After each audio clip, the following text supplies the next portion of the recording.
Now for some good news, there's a new music program at the Voice of America, Beyond Category. As host of the concert series, Eric Felten continues a VOA tradition of crossing cultural boundaries around the world through jazz music.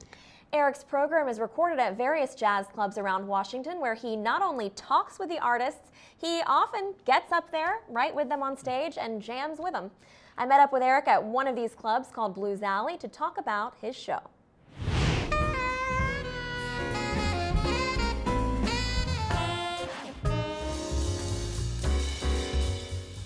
You know, the great thing about jazz is it's music of the moment, and you know, not everything is improvised in jazz, but a lot of it is improvised, which means that the musicians aren't playing off of an exact set of notes that have been written out, but a lot of it is spontaneous, a musical conversation. So that's typically how you stage it, then you have them perform first, get a feel for their playing, and then you do the interview? Well, we mix up having the performance and the interview, and what's great is we're able to talk about what they've just played and then get an idea of what they're going to play next for us and get to hear it. What can you tell us about Willis Conover? Of course, is a figure from the Voice of America. Is your show, are you hoping that this will be a resurgence of VOA at the helm of jazz? Well, yeah, VOA had this tremendous role in the history of jazz. One, broadcasting around the world, and perhaps most famously broadcasting behind the Iron Curtain. And one of the great things is that the first show we taped for this new program was taped here at Blues Alley, and with this wonderful piano player, Eldar Jangirov, who's a complete phenom. And when he was a kid growing up in Kyrgyzstan, his father was a jazz fan and turned him on to jazz originally because his father had been listening to Willis Conover on VOA. So it kind of comes full circle. As a matter of fact, my father was born a while ago, and actually he was a teenager when Stalin was ruling Soviet Union, and he actually heard jazz on Voice of America. That was his first introduction to jazz, and he carried that love throughout his whole life.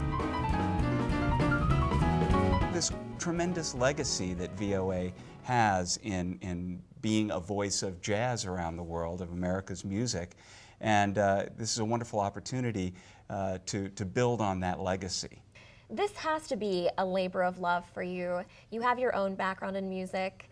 You told us, that sometimes you actually get up and perform with the subjects of your interviews and the people that you feature on your show. Tell us a little bit about your musical background and how that's influenced this program.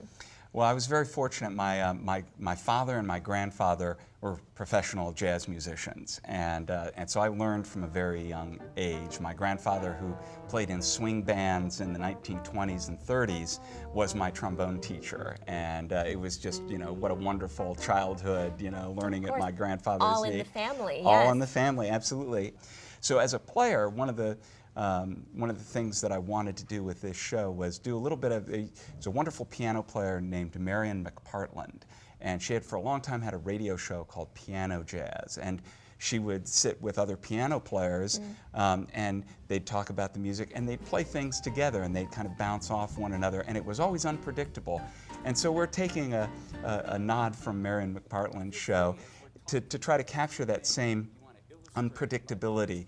One of the challenges of the show that's a lot of fun is one week we may have somebody who's a real sort of traditional swing type of player, and then the next week somebody who's doing electronica stuff, and the challenge for me is to figure out how to play one with the swing guy and then what to play with the electronica guy, and so it's kind of a tightrope act, and that's the fun of it, and I think adds a little unpredictability, to whether I'm going to succeed or fail at it, and that makes it fun for me, and I hope it makes it fun for the audience as well. I know that it does, and we've seen you succeeding very well, and we see that you have your trombone sitting by your side, so you are going to play a little bit for us. There's not really room to play right here, so I'm going to step up to the Blues Alley stage. That would be perfect. Great.